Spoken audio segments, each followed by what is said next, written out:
There's said to be a huge and developing market for kids and babies' goods around the world. And looking at this subject was HKTDC's economist, Wenda Ma. Wenda, thanks for joining us. And really looking at this market, it's a global market, but how did it really come about? Actually, the demand depends on two major factors. First, it's pretty straightforward, is the number of babies and kids. And second, how much money the parents can spend. And in developed economies, we see that although the general trend is a downward trend for birth rates, but the purchasing power is relatively high, still relatively high. In emerging countries, particularly the BRIC countries, Brazil, Russia, India, and China, they had experienced a baby boom and economic boom. The large number of customer base and also the sustained increase of the household incomes are very positive to demand for baby and kid-related products. So you really see a distinction between what you'd call the developed market and developing markets. How are they different, really? We see that the demand for baby and kid-related products in developed economies is pretty steady.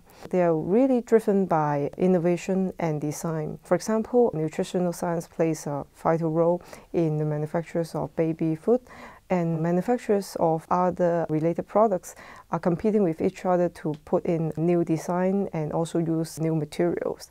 But in emerging economies, we see that the strong demand comes from a changing lifestyle of the parents. For example, we see that more women participating in the labor force, making exclusive breastfeeding not very feasible. That's how baby food, including infant formula, becomes greater in demand. So when one looks at the quality and quantity of products demanded in these various different markets, whether they're developed or developing, how do they differ? What are the quality and quantities that actually people want?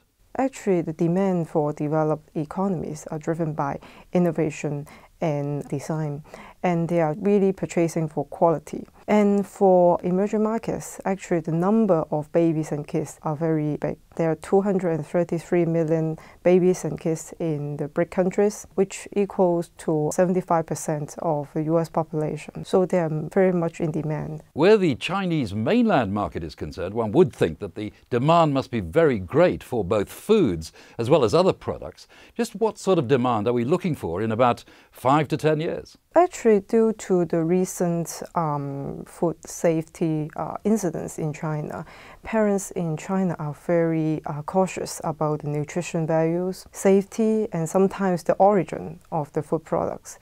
And actually, the demand for food products in China will be very, very large. So one would think that Hong Kong suppliers would really be in the markets where it comes to kids or babies, whether that's foods, whether that's other products. Yeah, absolutely. Because Hong Kong companies in very good position. Hong Kong products stand for quality. This is well recognized by consumers in China. Companies can utilize Hong Kong as a platform for marketing and showcasing the quality products to the China customers.